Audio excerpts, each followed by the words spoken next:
Oke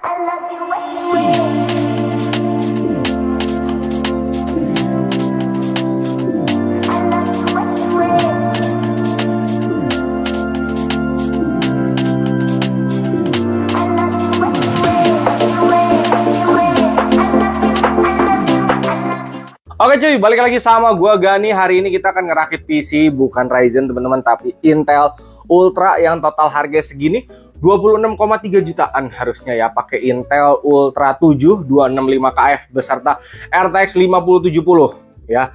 Ini PC rencananya ownernya akan pakai untuk kerjaan dia, lebih ke buat ngedit mungkin ya. Dan sekali lagi teman-teman, gua ini membuka jasa rakit dan gua selalu membebaskan ke teman-teman dari mulai siapa yang beli komponen. Kalau gue yang beli komponen, berarti cashback diskon buat gue, unboxing garansi gue urus. Kalau misalkan kalian mau beli sendiri, ngincer cashback diskonnya juga boleh, berarti unboxing sama garansi itu kalian yang urus teman-teman. Kayak yang ini ya, ini ownernya beli sendiri, berarti diskon cashbacknya buat si ownernya. Dan garansi itu full 100% owner yang urus, jadi gue hanya ngerakit doang. Jadi kalau di gue itu fleksibel, gue nggak pernah naikin harga komponen. Kalau misalkan gue yang beli, mau lu beli sendiri juga boleh ya. Dan kalau kalian mau rakit di gue, ada rulesnya ya, jadi kalian harus pahami dulu sebelum kalian DM ke IG gue. Nah, rulesnya seperti ini.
Oke teman-teman, kurang lebih rulesnya seperti itu. Jadi kalau kalian mau rakit, kalian pahami rulesnya dulu, kalian setuju atau tidak. Kalau setuju lanjut ke gua, langsung DM Instagram Gani GP, bilang aja Bang Gani gue mau rakit dana segini dari kota segini. Bang gue udah punya speknya, Bang gue mau beli komponen sendiri, Bang ini gue dananya segini, terserah lu yang beliin. Jadi sama gua fleksibel dan setransparan mungkin. Kalian juga kalau misalkan pengen tahu, ini ada diskusi live streamingnya di deskripsi. Jadi kalian bisa lihat, oh proses rakit di Bang Gani itu seperti itu ya. Oke, gak usah lama-lama, langsung aja kita masuk ke proses rakitan di PC ini ya. Ini dia motherboardnya, Gigabyte B860M DS3H ya. Lalu RAM-nya tim, SSD 1 TB sama ini Ultra 7 265KF ya. Kita ambil peralatannya. Ambil cutter saya dulu sama hobeng. Oke, kita akan pasang prosesornya dulu ya.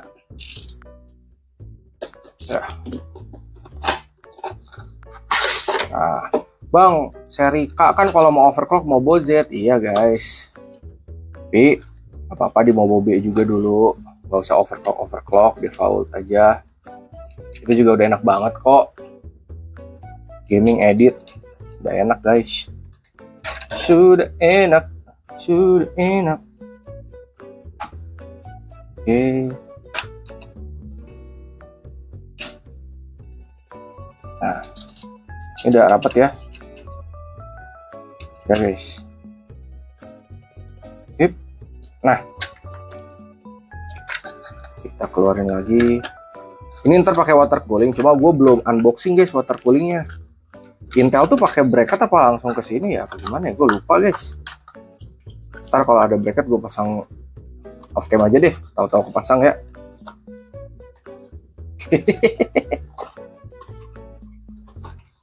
Nih prosesor ya. Kalau prosesor baru box itu dapat stiker teman-teman. Tapi nanti biar sama ownernya aja mau dipasang kayak atau tidak. Bebas. Kadang juga biasanya nggak usah dipasang karena kalau nanti suatu saat mau ngejual prosesornya, ya tinggal guys. Tinggal diapain namanya? Tinggal masukin lagi gitu. Kalau stikernya ada kadang suka menambah harga. Walaupun tidak seberapa. Kadang ada beberapa kayak mau beli second, bang ada dusnya nggak? Ada stikernya nggak? Ini ada S70 setera.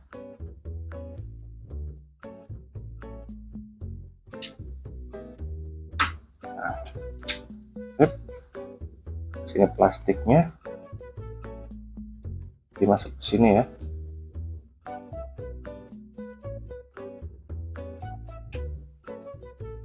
Sip. Kita masukin lagi guys biar tidak berantakan.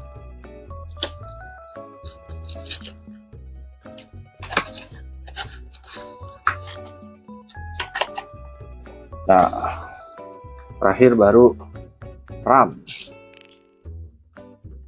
dari tim 2x16 speed 6400. Gue jujur berharap tim kan dipegang sama Foxhound ya teman-teman.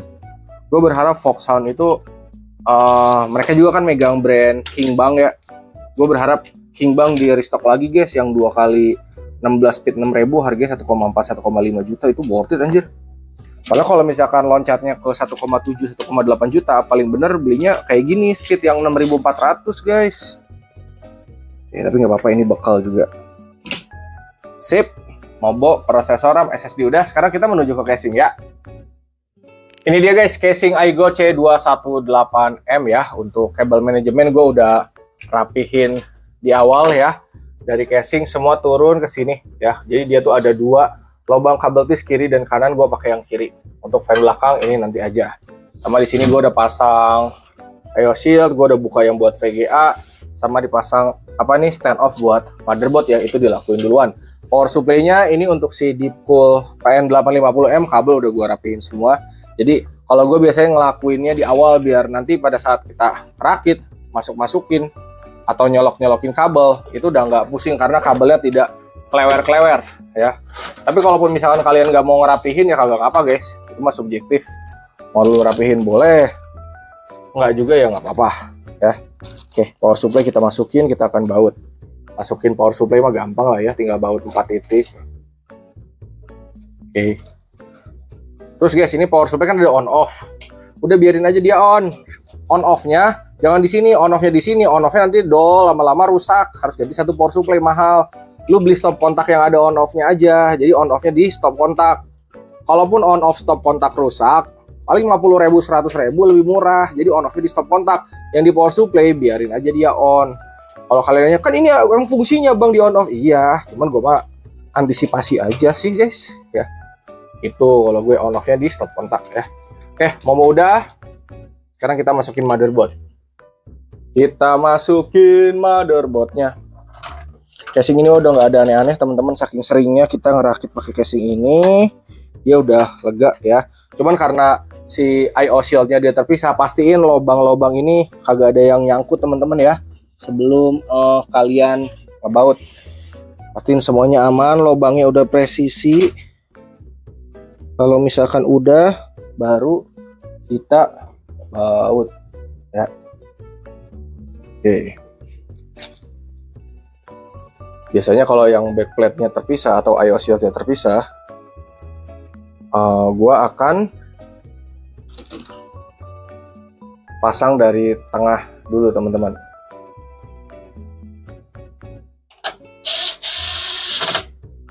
Oke, terus disesuaikan. Oke, terus yang ujung sini.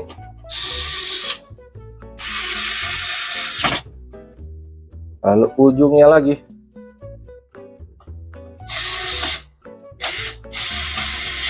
sampai rapat guys.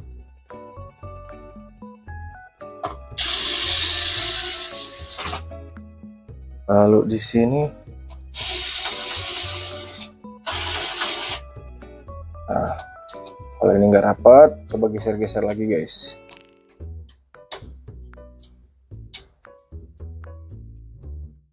Jadi pokoknya sampai semuanya bisa ke baut. Terus yang di atas,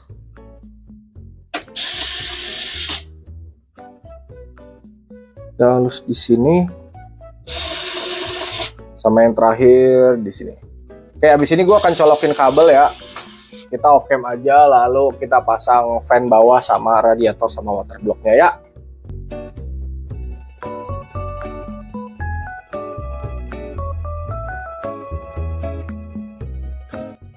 Kita sudah clear teman-teman. Untuk kabel manajemen kurang lebih seperti ini ya. Dari casing dia ke bawah.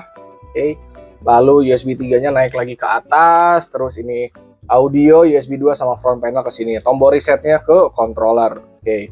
Lalu di power supply ada 24 pin, naik ke sini 8 pin VGA, ke bawah 8 pin Mobo, ini ke atas. Oke. Fan yang samping sama belakang untuk PWM-nya gue colokin ke motherboard. Untuk RGB-nya fan yang samping ini nih, balik kiri, fan yang belakang RGB-nya ini. 3 fan yang bawah RGB sama PWM-nya ke controller. Buat water cooling, fan sama RGB-nya ke sini ya. Yang fan samping sama belakang ini, kenapa PWM-nya gue colokin ke motherboard? Karena di sekitar 3 apa 4 rakitan terakhir yang gue pakai casing ini untuk pesanan rakitan, fan-nya itu dia muternya boyo guys. Kalau pakai kontrol ini PWM-nya colokin ke sini.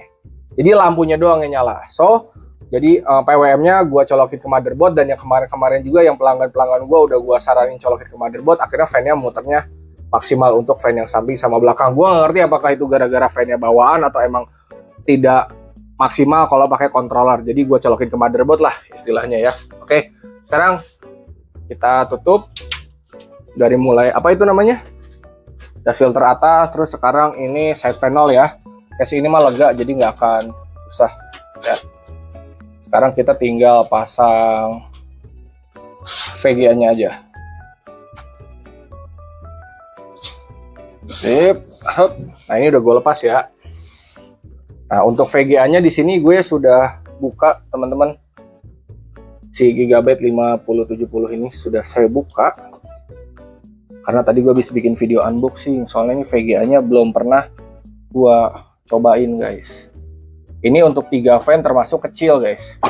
Jadi bukan 3 fan yang gede. Dan ya wes, kita tinggal baut aja. Malah freestyle. Nah, ini sesuaikan ya guys ya, jangan sampai dia miring.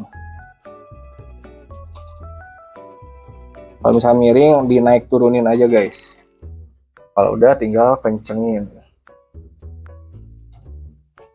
Sama buat nyolokin kabelnya, pastiin yang rapet ya, karena untuk 12V2x6 ini kadang suka rapet, kadang agak longgar. Nah, yang bahaya tuh longgar, yang suka ada kasus kayak apa, kebakar-kebakar. Tapi alhamdulillah sih, gue nggak tahu ya di Indonesia pernah ada kasus kayak gitu nggak ya. Untuk 5070 mah kayaknya nggak ada deh guys. Biasanya 5090 yang luar negeri tuh. Di Indo sih gue nggak tahu ya. Sampai saat ini alhamdulillah tidak pernah dengar gue. Dan jangan sampai ada lah. Oke, kayak gini tinggal dicolokin aja. Nah, ini harus rapat ya sampai klik. Nah, sip. Udah semua, berarti ini udah clear. Dan yowes, kita sekarang langsung nyalain aja si PC-nya ya. Sudah clear semua, sudah dicolokin ke monitor, langsung aja kita nyalain PC-nya ya. Nah, PC udah nyala.